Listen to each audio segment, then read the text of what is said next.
Welcome to news అడ్డా. నేను స్వాతి. ముందుగా ఈరోజు ముఖ్యాంశాలు. వేములవాడ రాజన్న ఆలయాభివృద్ధికి సీఎం రేవంత్ శ్రీకారం, మంత్రి సీతక్క. గోల్కొండలో అట్టహాసంగా హాట్ ఎయిర్ బెలూన్ ఫెస్టివల్. కన్నుల పండుగగా భద్రాద్రి రామయ్య రథోత్సవం. శిల్పారామంలో సంక్రాంతి సందడి, పోటెత్తిన నగరవాసులు. అనర్హత వ్యవహారం, మరో 2 ఎమ్మెల్యేలకు క్లీన్ చిట్. వివరాల్లోకి వెళ్తే, వేములవాడ రాజన్న ఆలయాభివృద్ధికి సీఎం రేవంత్ రెడ్డి శ్రీకారం చుట్టారని మంత్రి సీతక్క తెలిపారు. రాజన్న అనుబంధ భీమేశ్వర ఆలయంలో స్వామివారిని మంత్రి శుక్రవారం కుటుంబ సమేతంగా దర్శించుకున్నారు. ప్రత్యేక పూజలు చేసి మొక్కులు చెల్లించుకున్నారు. అనంతరం ప్రభుత్వ విప్ ఆది శ్రీనివాస్ తో కలిసి మీడియాతో మంత్రి మాట్లాడారు. వేములవాడలో భక్తులకు మరిన్ని సౌకర్యాలు కల్పించాల్సి ఉంది. ఆలయాల అభివృద్ధి, భావోద్వేగాలు, ఆచారాలతో ముడిపడి ఉంది. ఈ నెల 18న మేడారంలో కేబినెట్ భేటీ జరుగుతుంది. 19న మేడారం ఆలయాన్ని సీఎం పునర్ప్రారంభిస్తారు. పుష్కరాల దృష్ట్యా గోదావరి పరివాహక ప్రాంత అభివృద్ధికి ప్రభుత్వం చర్యలు తీసుకుంటోంది అని సీతక్క తెలిపారు. గోల్కొండ కోట సమీపంలోని గోల్ఫ్ క్లబ్ వేదికగా హాట్ ఎయిర్ బెలూన్ ఫెస్టివల్ శుక్రవారం అట్టహాసంగా ప్రారంభమైంది.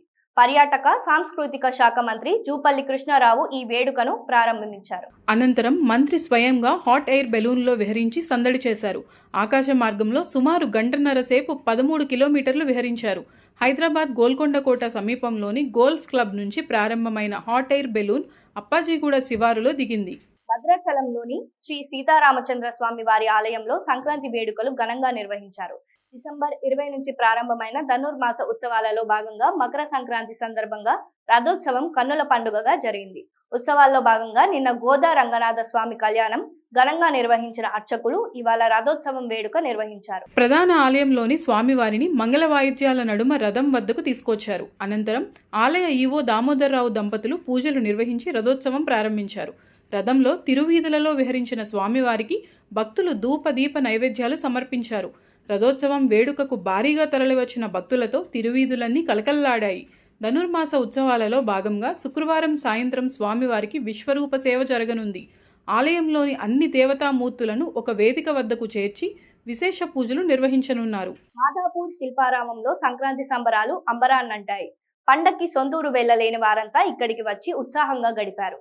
పల్లెటూరుకు వెళ్లిన వాతావరణం ఇక్కడ కనిపిస్తోందని సందర్శకులు ఆనందం వ్యక్తం చేశారు. గంగిరెద్దుల విన్యాసాలు, హరిదాసుల కీర్తనలు, జంగమ దేవరలు, జానపద నృత్యాలు వంటివి సందర్శకులను ఆకట్టుకుంటున్నాయి. సంప్రదాయ కళలు, పల్లె వాతావరణం ప్రతిబింబించేలా అలంకరణలు, ఫోటో స్పాట్లు ప్రత్యేక ఆకర్షణగా నిలిచాయి. సాంప్రదాయ కళా ప్రదర్శనలతో సంక్రాంతి వైభోగం కనిపించింది. పార్టీ మారారనే ఆరోపణలు ఎదుర్కొంటున్న 2 ఎమ్మెల్యేలకు Telangana speaker Prasad Kumar clean chit ఇచ్చారు. ఎమ్మెల్యేలు పోచారం శ్రీనివాస్ రెడ్డి, కాళే యాదయ్య బీఆర్ఎస్ నే ఉన్నట్లు స్పీకర్ వెల్లడించారు. వారు పార్టీ మారారనేందుకు ఆధారాలు లేవన్నారు. ఇప్పటికే 5 ఎమ్మెల్యేలకు స్పీకర్ క్లీన్ చిట్ విషయం తెలిసిందే. ఎమ్మెల్యేలు దానం నాగేందర్, కడియం శ్రీహరిపై వచ్చిన ఫిర్యాదులపై స్పీకర్ విచారణ జరపాల్సి ఉంది. జగిత్యాల ఎమ్మెల్యే సంజయ్పై దాఖలైన అనర్హత పిటిషన్పై విచారణ పూర్తి కాగా తీర్పు రిజర్వులో ఉంది. ఎమ్మెల్యేల అనర్హత పిటిషన్లపై శుక్రవారం సుప్రీంకోర్టులో విచారణ జరగనుంది. సుప్రీంలో విచారణ దృష్ట్యా స్పీకర్ ప్రసాద్ కుమార్ ముందే తీర్పు వెల్లడించారు. ఇది ఇప్పటి వరకు ఉన్న అప్డేట్స్. మరిన్ని వార్తలతో మళ్ళీ కలుద్దాం. నమస్కారం.